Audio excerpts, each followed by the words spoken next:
Please help me welcome to the stage the number one sales trainer in the world. Welcome, Daniel G. What's up, team? How we doing? Oh shit, who left here? I'm gonna rally people right now. Okay, let's rally people in here. Let me get off this stage so you guys see that I'm regular height. I ain't tall. All right, we can turn off the music. We're good. You guys still have energy or what? 1 second. Let's close these fucking doors here and let's get people inside the event. All right, guys, I'm going to go with you guys for 45 minutes. There we go. Wait. Before you close the doors. Give me a sec. Who's out here? Is there anybody out here? No, we're good. See, everybody just does shit, but you got to make sure you go all in. I make sure everybody's here, everybody's sitting down, everybody has notes. We have notes. I'm going to talk a lot today. Do we have notes? We have notepads? Okay, cool. We got to move these things because I'm going to walk around. It's going to get into a circus in here. So, raise of hands here, guys. Who's never heard me train before? Actually, who heard me train before? Raise your hands. Okay, cool. Who here never heard me train before? Raise your hands. Thank you guys for making me feel like shit. I appreciate it. So we're gonna raise this up in like 2 minutes. I'm gonna give you guys then a 2-second background story. And then we'll get into some training. We'll talk about dealing with some difficult customers. I think today we have about 40 minutes. Let's talk about dealing with like the difficult customers inside a business. Like the ones, because I think sales is very simple. 2 things if you want to make money inside of sales. Maybe 3. First thing is, if you want to make a shit ton of money, just sell people that have a shit ton of money. That's the first one. You want to become rich, sell people that are richer than you. Number 2, understand how people buy rather than trying to understand how to sell. That's the most important thing. Like a lot of people will try to understand the word tracks of sales before figuring out how people actually buy products. Do you guys, does that make sense? Don't try to understand how to sell. Try to understand how people buy. And it's not that hard. And I taught it, half of it, at Driven 8 or 7. I can't remember what event. But I said, understand how people purchase items, how you purchase items. You want to be great at sales, be conscious of how you buy on a daily basis. You're being sold to, you're being marketed to. Guys, everybody take a seat. Let's sit down, everybody. All right. Third thing, you know what to say when somebody says no to the product. Not to say about your product. You master what to say when somebody says no to your product. And not till you guys get it good, until you can't mess it up. Until somebody can tell you, no, thank you, I'm not interested, send me over some information. I don't do things like this. Something like this is a scam. I need to do a little bit of research. I don't have the money right now. Send me over an email. You know what to say exactly, like verbatim what to say to it. So, can we talk about those objections too today? Is that good to deal with? You guys get those inside of your business? Yes. Guys, do not let me have more energy than you guys today. I just did 3 overnight flights. Everybody has to be waking up. So, 2-minute background story. I started off direct sales at the age of 14 years old. I started off direct selling at the age of 14 years old. And there was a big sign. It said, if you want to make $1,000 in commissions, sign up to this sign. So I went running down and I'm like, dude, does commissions mean money? The guy's like, yes. And I said, okay, well, if it means money, sign me up. I don't give a shit what it is. I'll dance for $1,000 naked if this means, I said, if $1,000 commissions is money, okay, I will do whatever for this. So I sign up to this gig. I don't know that it's sales.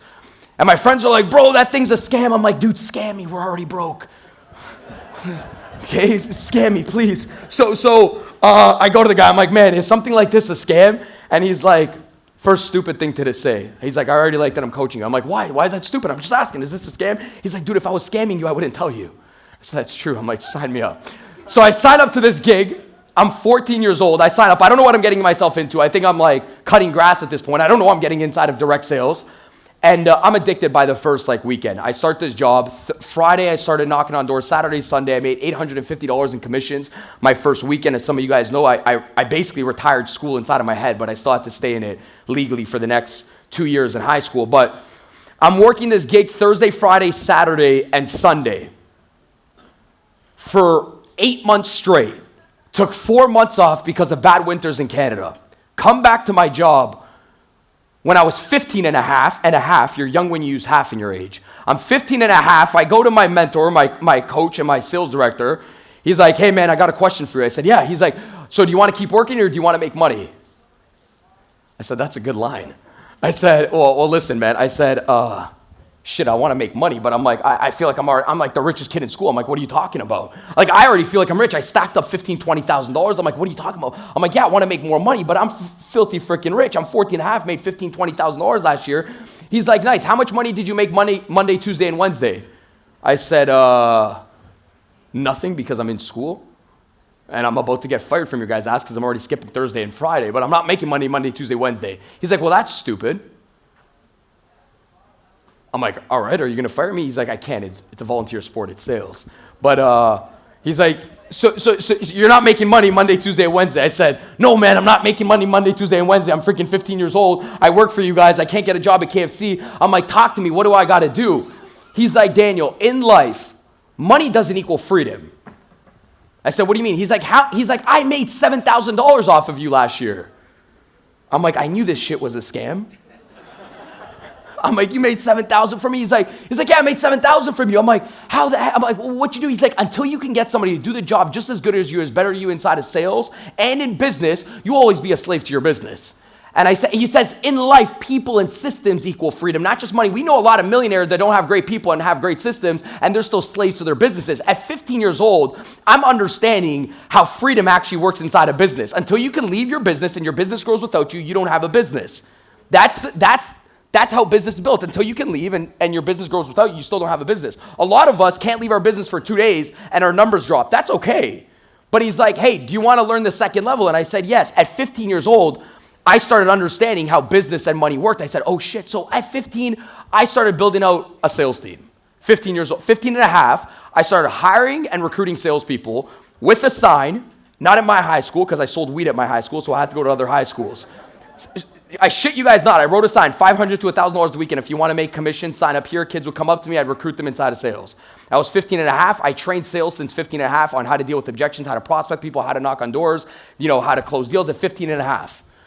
I'm doing that for about 5, 6, 7 years, and then I get into a B2B sales job. I'm doing medical sales, and then I branch off to start off an agency and a training company about 7 years back. And I'll give you guys a quick story. I was talking about this yesterday.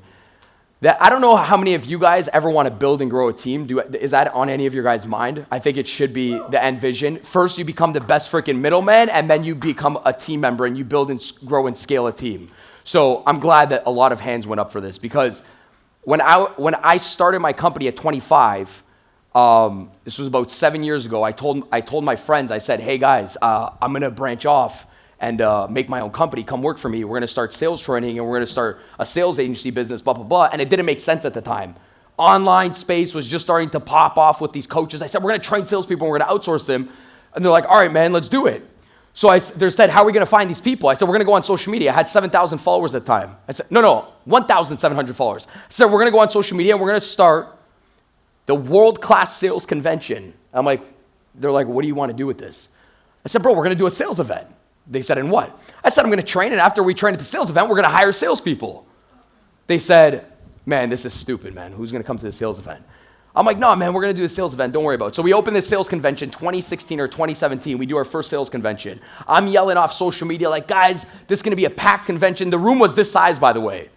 I'm telling people there's going to be 1,000 people. I'm running inside of Starbucks trying to get people's attention because there was a swipe up feature before on Instagram. So I'd walk in Starbucks. I'd be like, guys, we're almost sold out. Swipe up if you guys want to make more money on top of what you're currently doing, so people can ask me like, what the hell are you doing, right? You guys don't do that enough. You got to be resourceful, right? So we do this event, and I run them on my birthday.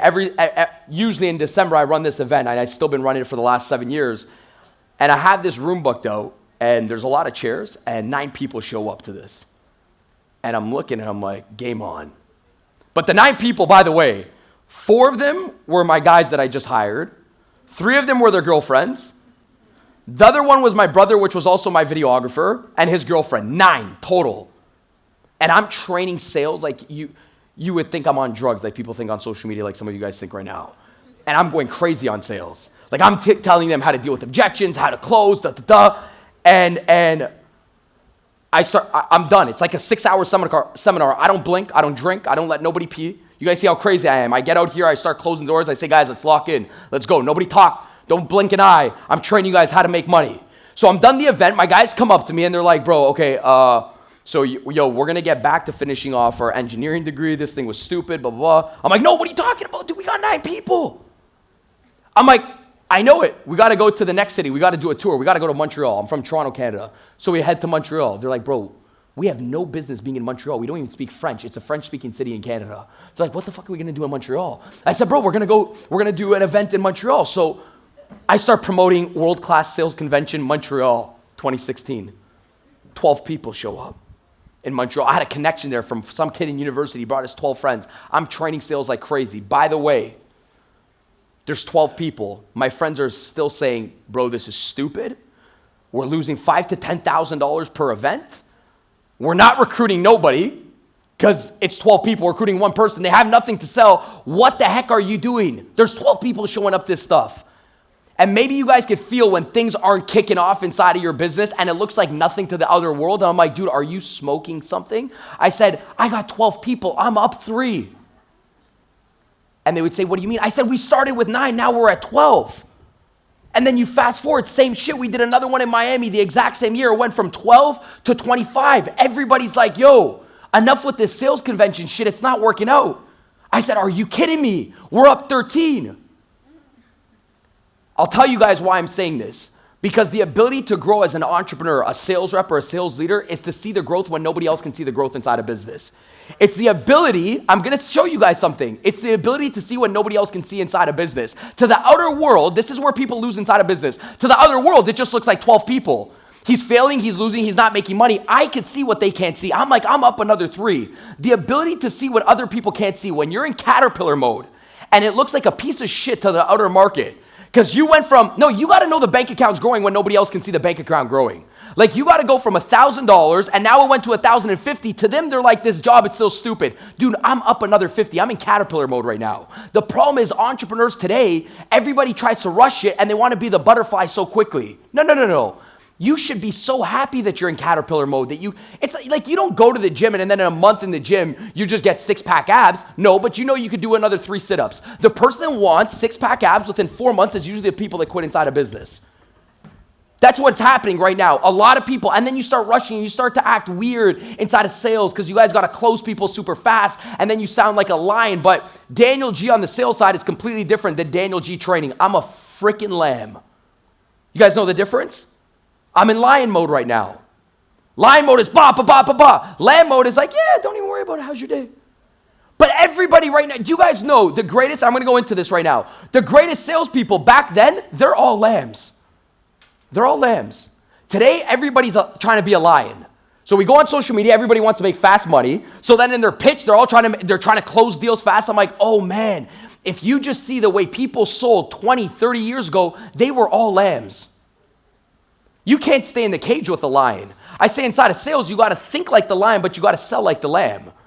The lamb is when somebody gives you an objection and say, I don't have money to do something. They say, yeah, don't even worry about it. What are your plans for the holidays?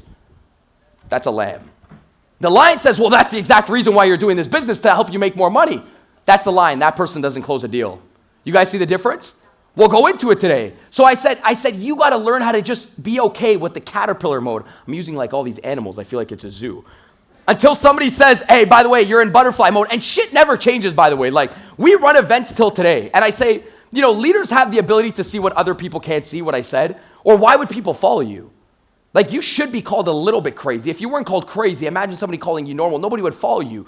You have to be a little bit crazy. Still to today, I'm running an event last year. Same shit, Miami Convention 2024.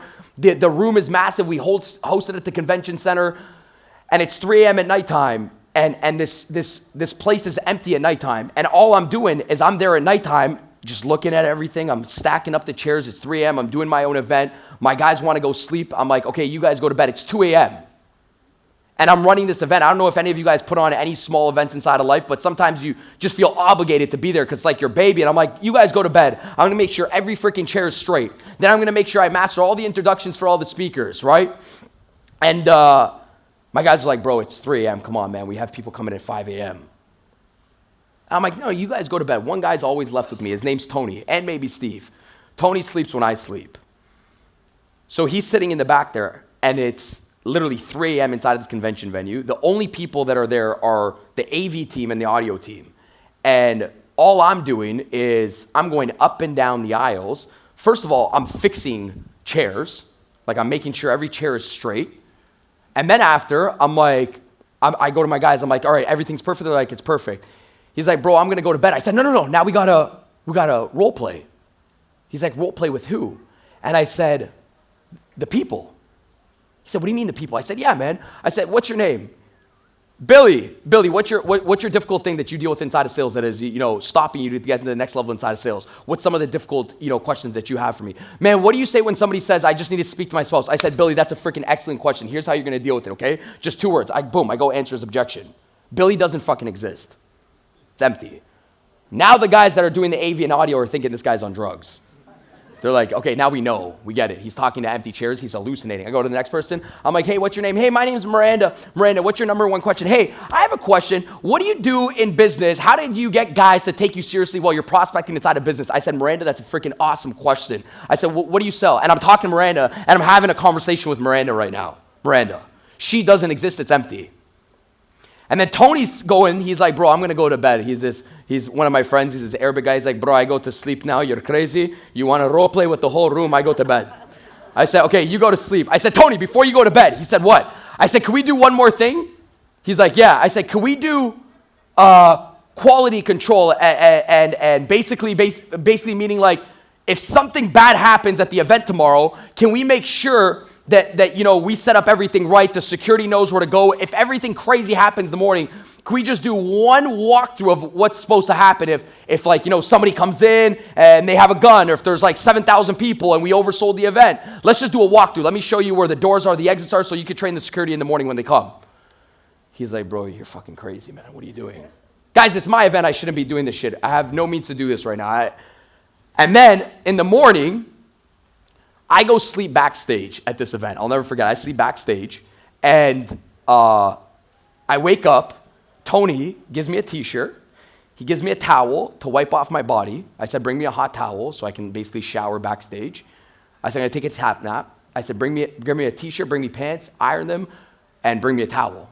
And then wake me up at 8 a.m. I'm going to sleep from like 6 a.m. to 8 a.m. When people come, just wake me up. I'm going to sleep on my shirt. He comes in the morning. This is recently, because I think some people get too cool for business. And I've already done amazing shit, guys. I've spoken on hundreds and hundreds of stages. I don't have to tell Tony, hey, I want to sleep on the floor tonight. He comes, he's like, yo, bro. I said, yeah, what's up? He said, wake up. Yo, here's your freaking towel, bro. He's like, we have a problem. I said, what's the problem? He said, people can't come in the room. I said, why? He said, bro, you oversold the event. They're yelling outside. You said we should sell 120 or 130%. Now the VIP is completely sold out. People are yelling right now. And I said, He said, what? I said, Tony, that what you just said is better than any single commission check that I'll ever can make inside of life. I said, whatever you think of inside of life. I said, we role played this situation last night. I said, some people are going to say, oh, I want a packed event. They don't want a fucking packed event. I said, Tony, this is supposed to happen. People came up to me all week, all day. Man, you must be so proud of yourself doing. I said, no, I'm not proud.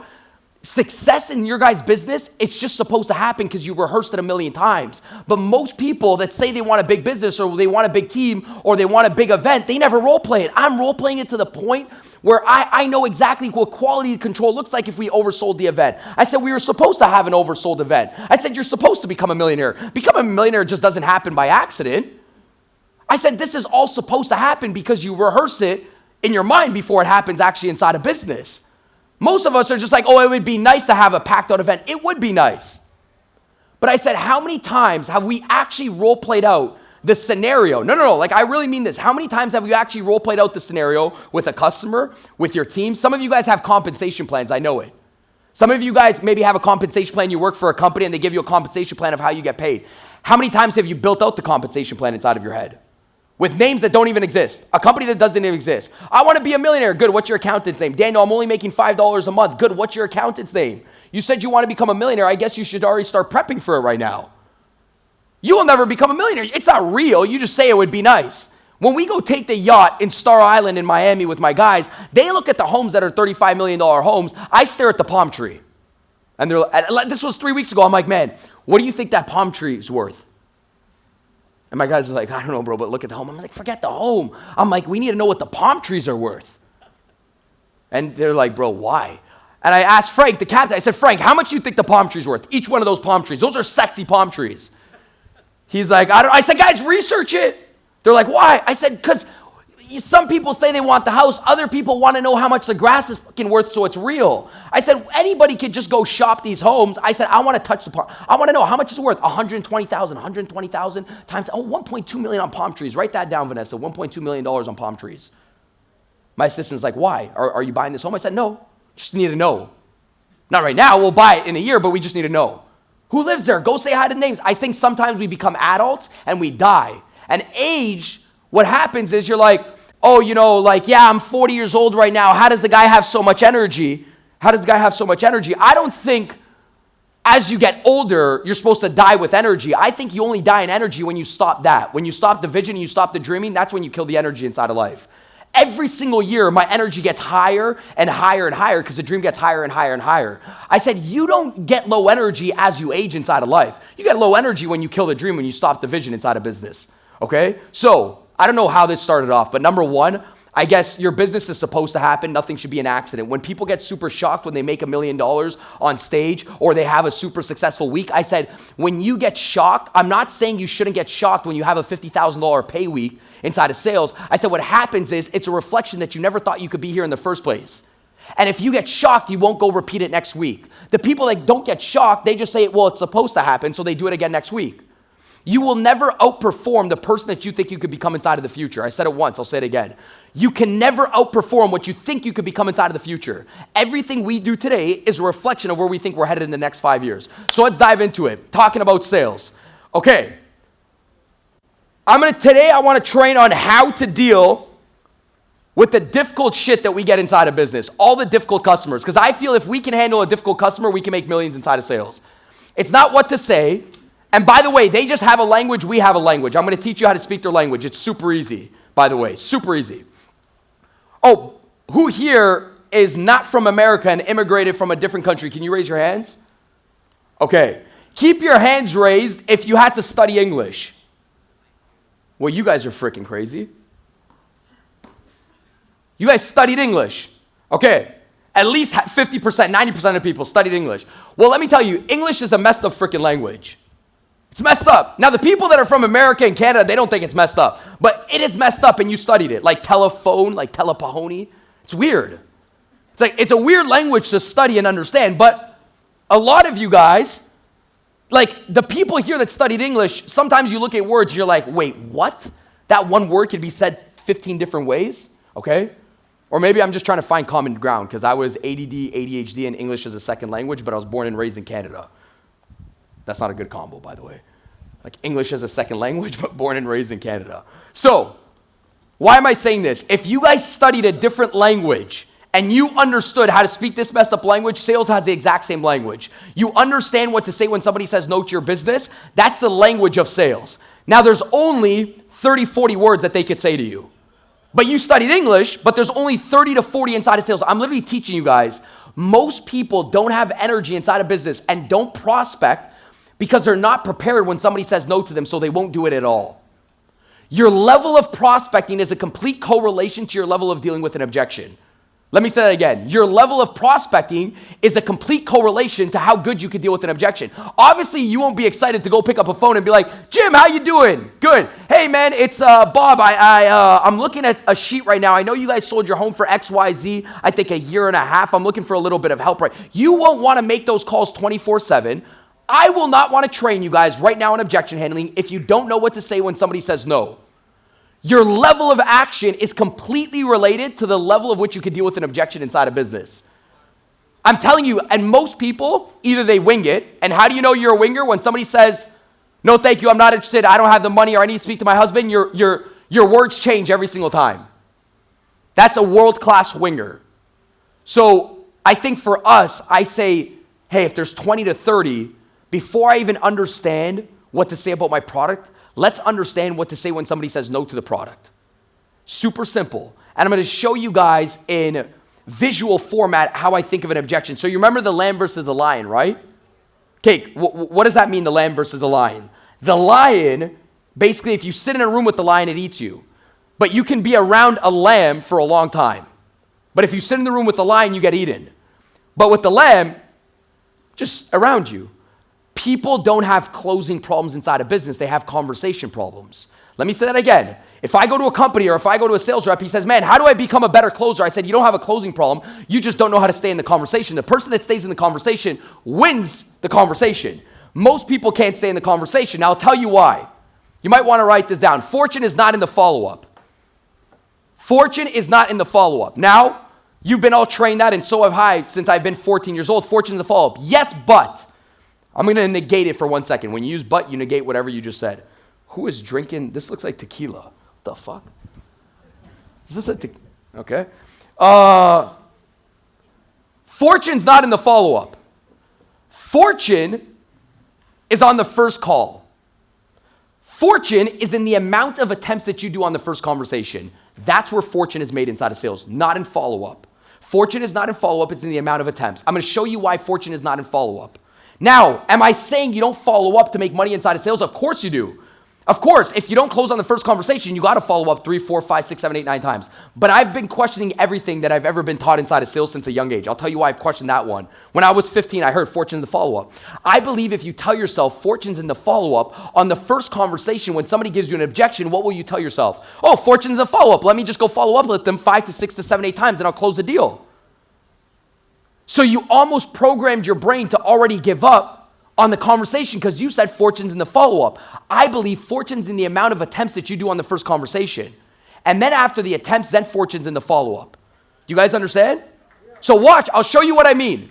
It's in the amount of attempts that you do. Why? Number one rule of follow-up, you might want to write this down too. You only follow up with the number one reason that they give you as to why they said no to your product and the truth. So in my office, it says you're only allowed to follow up with the truth. That's one of our lines. You can only follow up with the truth. So watch what you think follow-up should sound like. Hey man, so did you get the money to get started inside of the business? That's what you think the truth is, but that's not the truth. They probably got paid on a Friday, or they probably have the budgets, and I say you're only allowed to follow up with the truth. Now watch this. It's usually never that, we know that, because even if they get the money and they're still not certain on your product, they still don't buy from you on a Friday. And then you start becoming annoying. And in follow-up, you're indecisive between these two things. Number one, if I don't follow enough, I'm never going to close a deal. But if I follow up too much, I'm going to be too pushy, right? Everybody's sitting down there right now with a client on their phone being like, fuck, do I send them another message? Yeah, I know. And the other one's like, you're like, I don't want to be too pushy, but I don't want to lose a deal. Somebody said follow up until they buy or die. And you're like, shit, I'm just going to keep following up with them. Whoa. If you haven't attempted 3 to 5 times on one conversation, it kills your follow-up game. Why? Because you're never following up with the bare naked truth about their objection. You're following up with the surface level objection, so you never really close a deal in follow-up. Let me say that again. Fuck, I talk fast. I know I got to talk fast today, okay? Imagine somebody says to you on a conversation, hey, Jenna, I love it. Thank you so much, Daniel, for showing me the product, or thank you, Jenna, for showing me the product. Let me just speak to my husband, and I'll just get back to you next week. Can you follow up with me next week? Oh, yeah, perfect. So you're like, oh, perfect. Or they say, you know what, I get paid next Friday. Okay, there's a good one. My husband or I get paid next Friday. Do we ever get these objections? Yeah. Okay, cool. So now you're like, oh, I got one in the bag. Sales guy comes up to me, bro, I got to close next Friday. We got a fat pipeline, $27,000 in core sales next Friday. He writes it down. I said, okay, why? Why next Friday? No, man, they get paid next Friday. So I said, you're following up off of that objection. That's it. Yes. Are you sure? Yes. There was no, so I'm saying you're certain that the moment they get paid, they're 100% certain going to spend the money on you because they will get paid. They'll talk to their husband tonight. They don't have to wait a week to talk to their husband. They're talking to their husband tonight. That's the objection. No. See, if you don't attempt 3 to 5 different times and you don't dig, you're following up on the wrong objection. And that's why follow-up, guys, I'm going to look at stats right now. Sometimes takes us 4 to 8 weeks when sometimes it only might have to take 48 hours or 4 to 8 days. But because we're following up with the wrong objection, because we haven't got the bare naked truth on the first call, because we haven't attempted, the follow-up now turns into pressure. Because we're following up on the wrong objection. And they know it too. They're like, oh, I lied to the guy. Now it's annoying. And they get annoying. So let's start talking about this. Objections. So they give us an objection. Actually, you know what? Forget about it. I want to play with this today. You give me, guys, what you get. Give me an objection. Like, you guys get the spouse objection. Just give me an objection, anything. Somebody give me, what did you hear today? Because everybody should be selling today. Hi. It's too expensive. Holy shit. Look at this. Watch this. Wait, give me, so you said it's too expensive. I'll answer it in a second. What are other ones? I'm going to talk to my wife. Wife? I heard both of you guys say the same shit. Expensive, same shit. I'm not sure. I'm not sure. Skeptical. Think about it. Skeptical, same shit. Wow, interested. Not interested. That's 4. Interest rates are too high. Interest rates are too high. I don't want to buy right now. It's way too high. 5. Okay, guys, hit me. Go. I'm just shopping around. I'm just taking a look. I don't want to buy anything today. 6. It's a scam. 7. Why should I go with you? I'm already with another realtor. I'm already with another broker.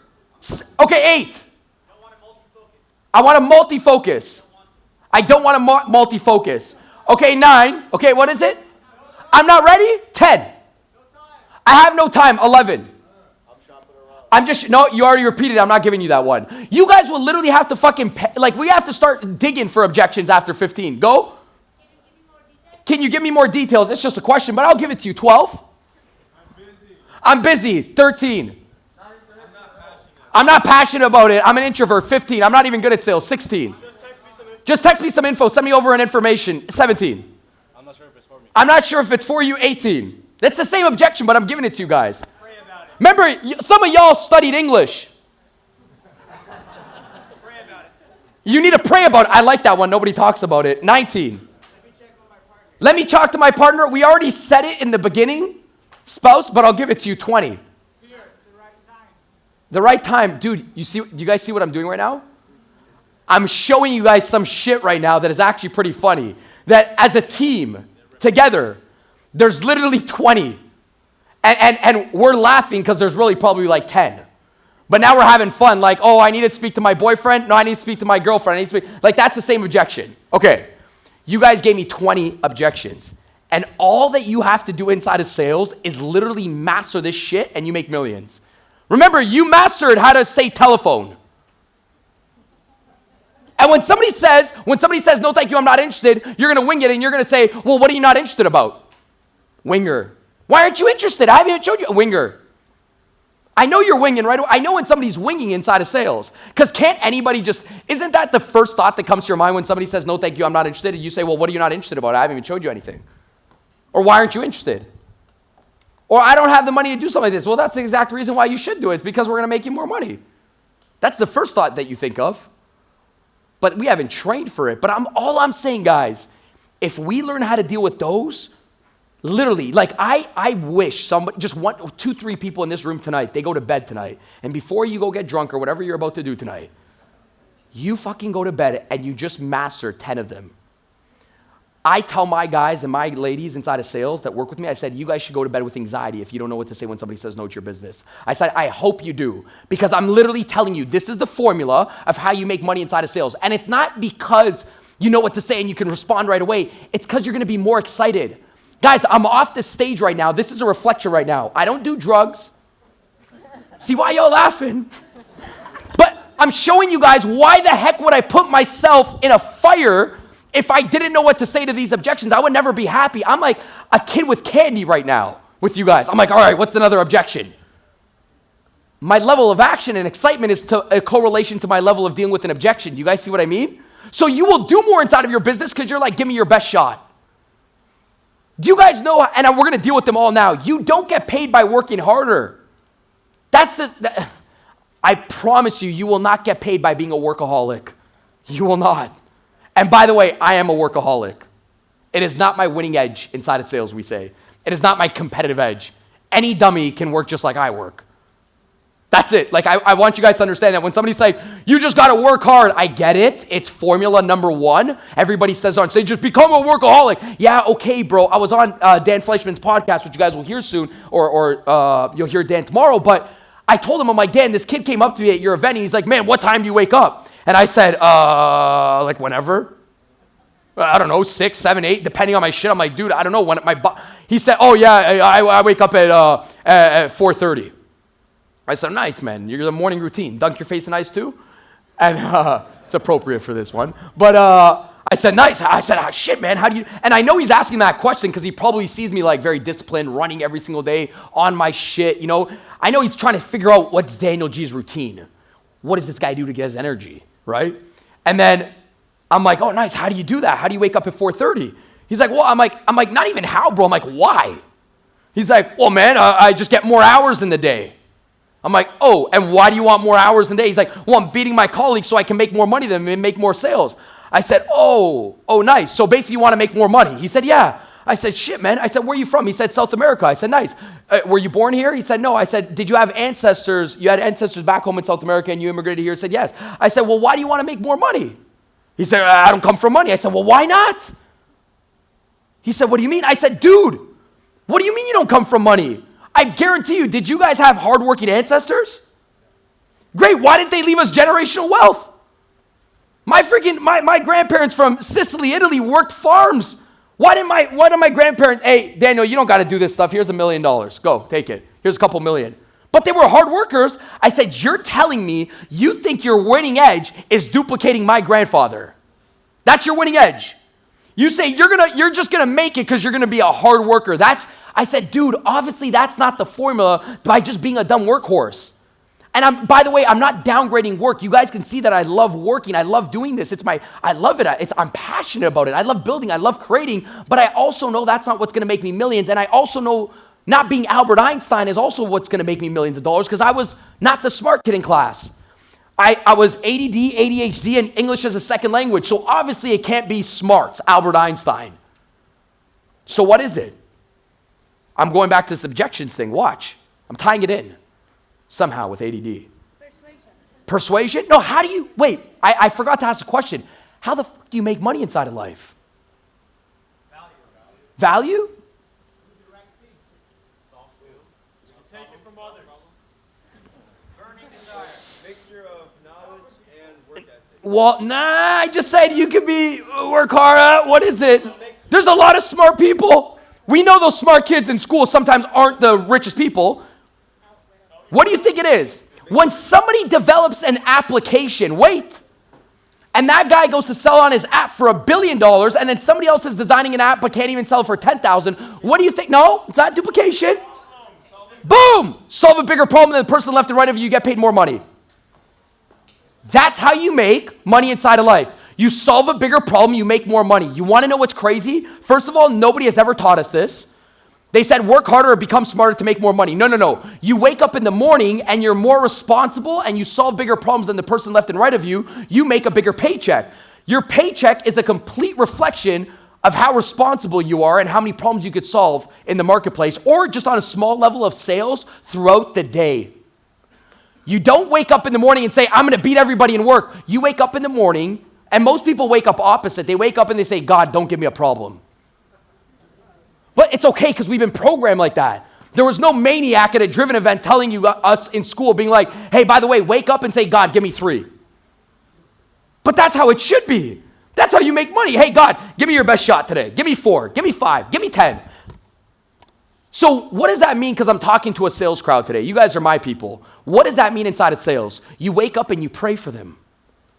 You're like, come on, I need more of them. An objection is just an indication that we actually tried inside a business. That's what an objection is. So to me, I want to wake up and say, give me of your 20 hardest ones. I solve it, I get paid more.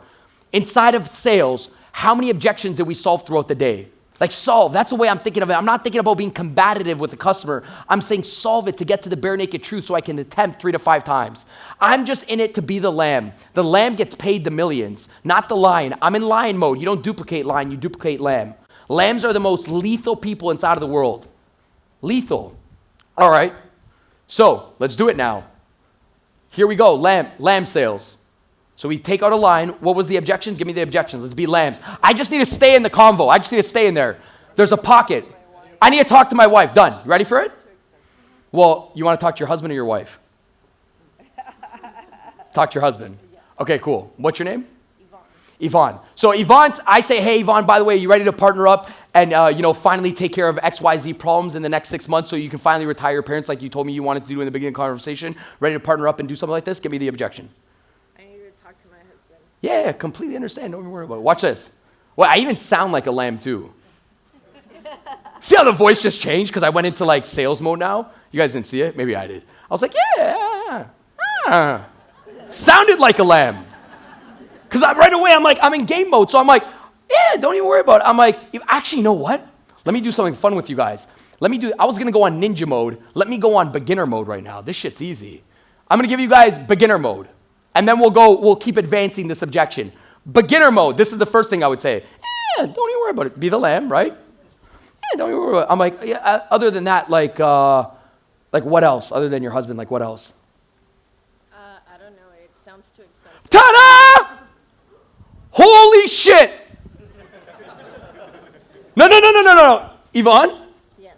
Can you say that one more time? Other than that, what else did you say? Where's my mic? What else did you say? It's too expensive. The objection frickin' moved. Did you guys just see what I did? No. I'm giving you guys non-ninja mode. This was literally, I call this 2-word mode. What was my 2 words? The objection moved. I'm back inside. I'm right here. I'm with Yvonne. I'm still here. She said it was my husband. I just said, yeah, don't even worry about it. I said, what else other than your husband? Because I didn't take okay, watch. Yvonne has a match. She's trying to do this. You ready for this? Watch this, what she's trying to do. Listen to me. She's trying to spark a fire. She wants this to be the problem, but it ain't the problem. She's going to talk to her husband. She might even do this because she doesn't want to talk to her husband. She wants to do something else without her husband. I don't know. I don't know what it is. This is the bottle of gasoline. She's trying to spark it. I'm not doing this. Oh, but like, what do you think your husband will say about something? You see what I'm doing now? I'm lighting up her first objection. I'm following her right now. But as a salesperson, I might know it might not be the bare naked truth. So when you guys forget everything, you're going to remember 2 things. Number 1, Daniel G said, stay in the conversation, stay in the pocket, right? Be the lamb. Everybody can stay in the conversation. He just said, if you want to make millions, stay in the conversation. That's what they did back then. People used to throw our parents' objections, and if our parents were in sales, they would say, hey, yeah, I just don't have the money to do something like this. Yeah, what do you got going on for the holidays? They didn't take the gasoline and say, what do you mean you don't have money? They were lambs. And by being a lamb, I said, here's 2 words. What else? By saying what else, the objection shifted and it moved. Did you guys see it? Okay, but now I'm going to play devil's advocate with myself. I like to go a lot harder. So give me the objection again. It's too expensive. No, the one before that. I need to talk to my husband. Yeah, so you say, no, but Daniel, I still need to speak to my husband. I still need to speak to my husband. Oh, okay. See, I got to get real with it, so it's okay. So I try to deal with it, but she's like, no, it's really about my husband. I still need to speak to my husband, right? I'm going to go in for it again. Write this down. A master can deal with the same objection 3 different times. An amateur wings it. A beginner attempts once. A professional attempts twice. A master can try to go in 3 to 4 times. 3 to 4 times on the same objection. I'm trying to be hard on myself now, Yvonne. So the objection, you need to speak to your husband. So now you're going to be like, no, I still need to speak to my husband. Yeah, completely understand. Yeah. I'm just fucking having fun. You guys got to have fun sometimes. So, hey, what's your husband's name? Rigo. Nice. Step 1. What was step 1? What was step 1? Okay, after the lamb? No. Who's watching me right now as I'm doing this? Huh? Who's watching me? Who's watching me? Not just watching what I say. Who's watching me? You guys are watching me, right? Watching my weird expressions with my face? So when she gave me the objection, how was my face? Yeah. Step 1. Like this should be your first step. Why? Step 1, did you hear what she said? Smile. Step number 1, if somebody gives you an objection in person, smile. You do the opposite, you look guilty. Well, what do you mean you need to think? What are you doing there? Smile. You got to play, okay, sales is a visual. You ready for this? You're coming in trying to sell them a product. They're trying to leave that door. And a great salesperson never sets up traps. You never want to set up a trap. You always got to make sure that your client knows that they can leave the conversation so you can bring them back in. And you never set up a 4-walled room with not an invite and not an exit. They came in through one door, and now I always got to show them that they can leave that door in order to get them back in. So what I'm doing right now is I'm like, yeah, don't even worry about it. Yeah, talk to your husband. I'm basically saying you can leave because their shoulders are just like, I don't want to fucking buy anything from you today. So what do I got to do? I just got to drop them. And maybe I could drop one shoulder just with a smile or just with tone. Yeah, don't even worry about it. Speak to your husband. Okay, I'm a little bit relaxed. I can leave. We don't chase them. I tried it one attempt. What else? She said, I still got to speak to my husband. So I'm trying to get this one on. Now, I can go with this a couple different ways because I'm a master. I could deal with this objection 3 to 5 different ways. So let's deal with it this way. What's your husband's name? Rigo. Remember, I smile. You can't argue with somebody that smiles, right? And by the way, it also shows that what? I'm good regardless if you say yes or if you say no. That's what the smile means. Don't even worry about it. If you don't do the smile, they're like, oh, this person needs me. And once I know you need me, I don't need you anymore. Step number 1, be the lamb. Step number 2, smile. Step number 3, I asked for the husband's name. You don't ask for the husband's name. You only care about your money. You don't care about the situation and actually solving the problem. So ask for the husband's name. And I'm trying to run through this example very quickly. Rigo? Yes. Hey, how long have you been married to Rigo for? 18 years. 18? I feel like you're actually just role-playing this out at this point, right? Okay, cool. You don't have a husband named Rigo? No, I don't. Okay, got it. 18 years? Because you seem a little bit skeptical. I'm like, why are you skeptical about Rigo right now? Okay, so Rigo's fake. You're not married to Rigo. 18 years. Yes. Holy shit. I mean, damn. Your marriages has lost longer than any freaking business out there. You got to give me some advice after this conversation. I don't know. I'm going to say 18 years is a long marriage. Hey, so you guys obviously think alike in some aspects, or you wouldn't be married. Right. Okay, cool. I mean, so let's just say, for example, you bring this home and you guys have been married for 18 years. If you guys share similar thinking, if he's like, babe, I love this. Let's just say he's supportive of you. Let's just say. I don't want to be negative Nancy. Let's just go one angle here. Let's say he's like, babe, I love this. Who's this Daniel G guy? Say yes 55 times to this guy. Let's just say, right? Let's just say. I'm optimistic, okay? I think your husband's amazing and will back you up and support you. Let's just say that's scenario number 1. If he backs you up and supports you. I got your tickets. No, your tickets. Your flight tickets. If you want to stay. Oh, okay, cool. Yeah, I'm in the mode right now, dude. I just totally forgot. But yeah, I got you. Can I keep going? Yeah, keep going. Do you guys want me to keep going or no? Okay. But for the after party tomorrow, so that way you could stay and you could party with me tomorrow. Albert just wants me to get drinking champagne. All right, I'm going to keep going. I appreciate you. Let's go. So, give me the objection. What was it? My husband. We're on Rodrigo. Oh, does he think the same as you? Okay, I was thinking about chugging tequila tomorrow with Albert. I'm like, here we go. Jeez, just comes in here. What tequila do you like? So, hey, by the way, after he does support it and he loves something like this and he says, yeah, Yvonne, let's do it. Okay, I'm on board. You said ultimately you're going to be doing this yourself and you're going to be working alone. You just kind of want his advice on it, right? I want his advice. I just Okay. want him to blame me for something. Got it. 150% agree with you. And the job, by the way, it's, after the conversation is to strengthen the relationship and not weaken the relationship. That's the job, is to strengthen and not weaken. Like, I don't want you to leave and then, we break up a relationship because you did this. My job is, if you come on board in the next 6 months to a year, you and Rodrigo love each other even more. That's it. So, speak with Rodrigo, whether it takes you guys a month or 6 months. Guy, come on, let's go. I'm in role play mode. Hey, speak with him for 6 to 12 months. Doesn't matter how long ever it takes.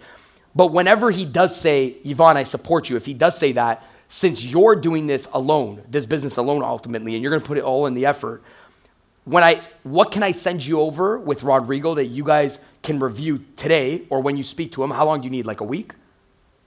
A month. A month? Right. Okay, so let's set a follow-up call, let's say next month. Is that okay? Oh wait, I'm in Japan next month. Can we do it the following month? Can we do it in 2 months down the road? Is that okay? Can we set a call up in 2 months? No. You want to do it in a month? Okay, I like it. You're being hard with me. I like it. Do you guys see what I'm doing right now, though, or no? Oh, yeah, you see it. You're pointing to that door.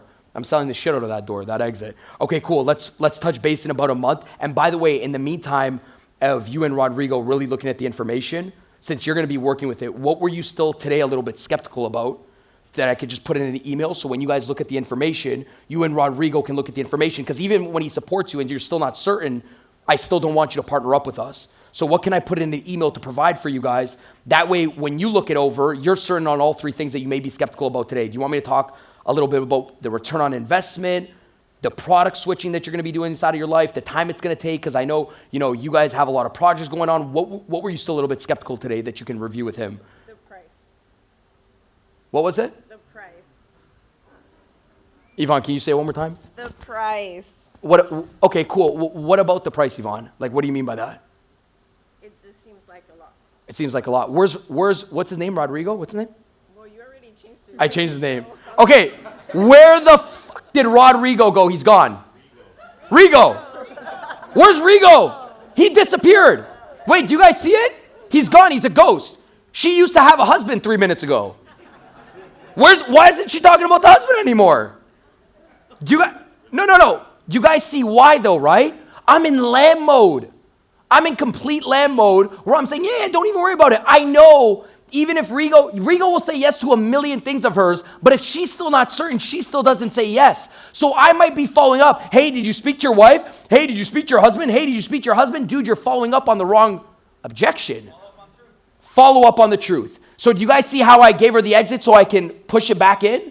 And then the last way I would deal with it, if she still says, be hard on me, Yvonne, still say, Daniel, screw off, you and your lamb shit, I still need to speak to your husband.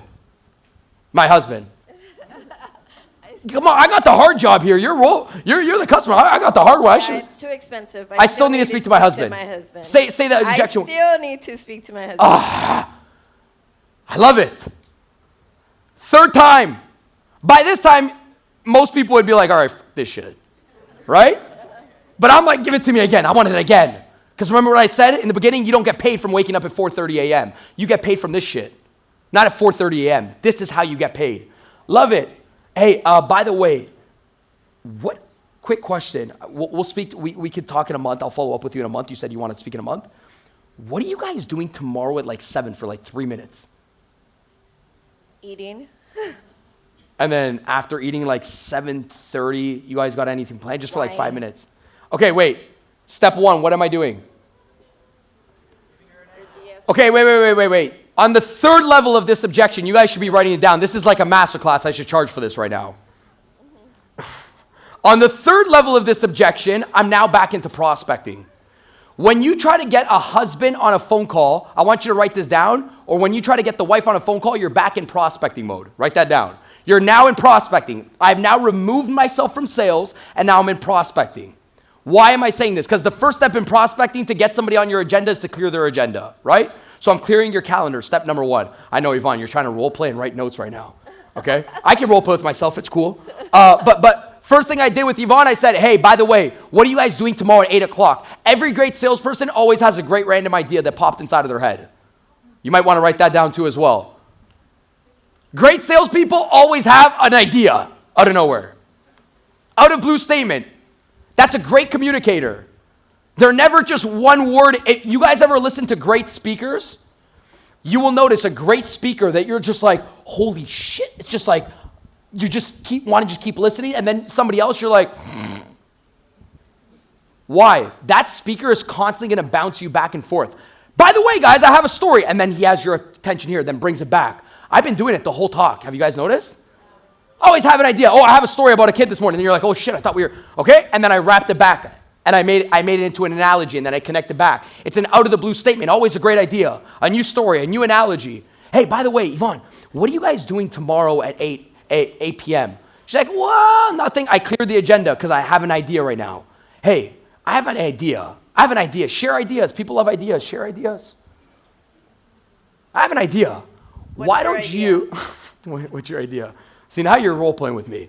Hey, why don't you and Rigo, right? Why don't you and Rigo, tomorrow at 8 p.m., watch this, I'm in prospecting mode. Step 1, clear the agenda. Step 2, set the invite. How do we set the invite? I'm going to show you. Hey, why don't you and Rigo tomorrow jump on, we don't schedule meetings, right? It's a meeting, but we don't say meeting. Meeting, 4 walls, no doors. It feels like claustrophobic. Jump on.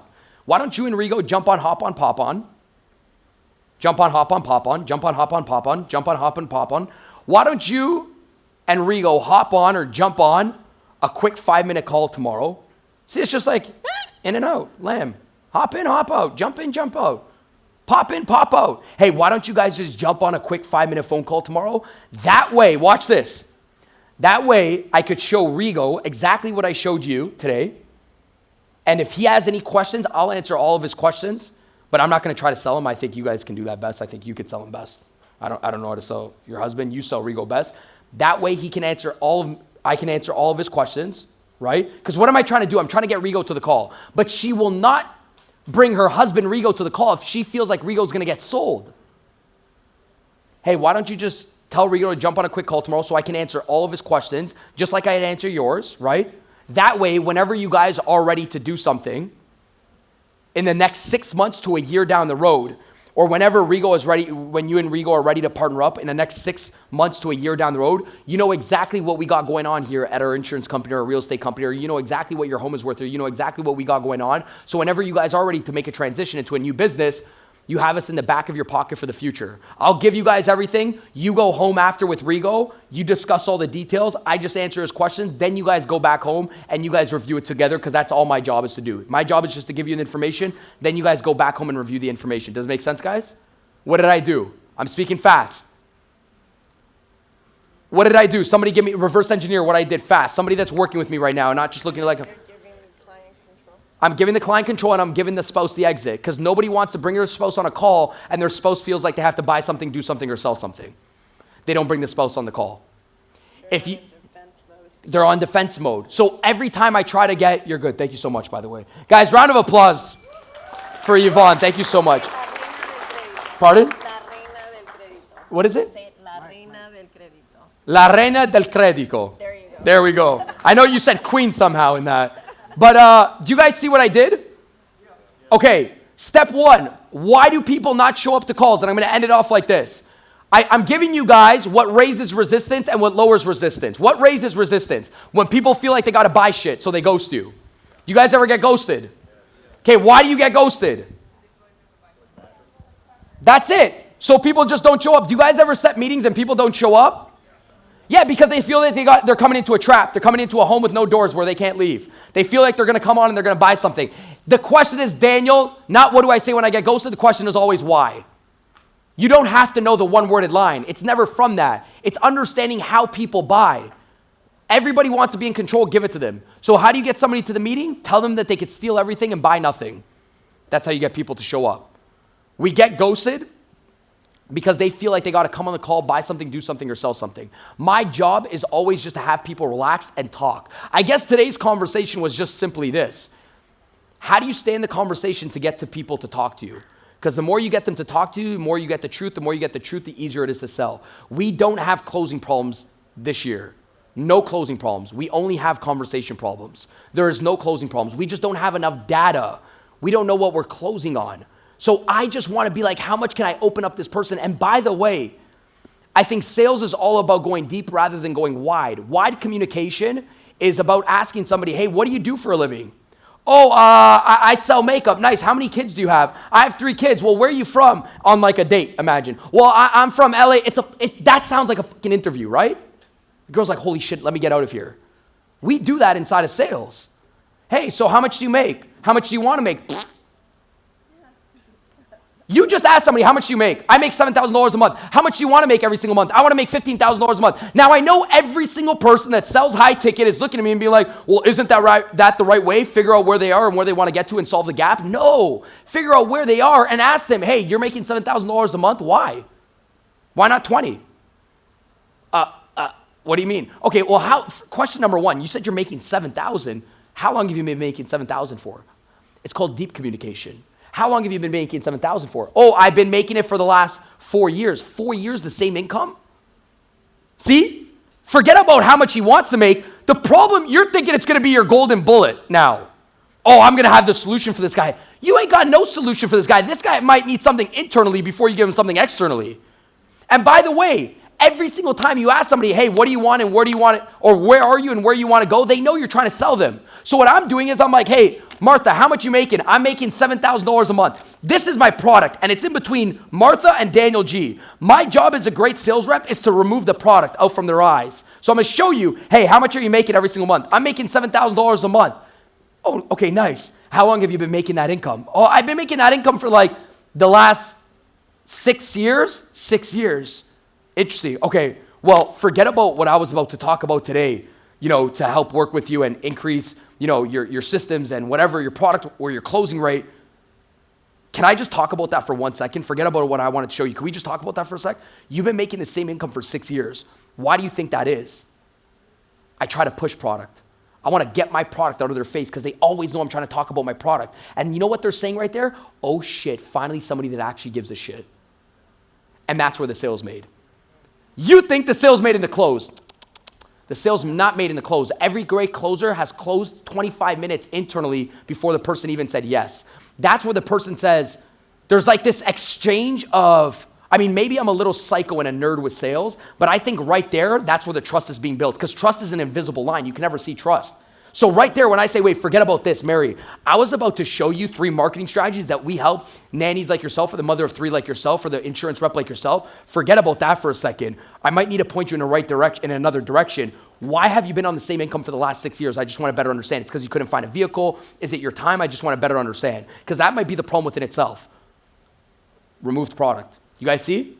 All right, team, I'm done. I'm going to stop talking because Albert said, how long do you want? I said, you got to shut me up. So first of all, I appreciate you guys having me. Thank you guys so much. And for Albert and Sil always running this amazing event, you guys are awesome. I appreciate it. Thank you guys. Thank you guys. Thank you guys. Appreciate it. Hey, so safe Thank to you say you're guys. gonna stay for the birthday party? Safe? No, he's not. I need to think about it. Oh my God. So that means no. What do you gotta think about? No! Maybe always means no. It's the first birthday party that you get to spend with me. Pull me in. Yeah, we're inside the conversation. Man, I just I gotta speak to my dog back home.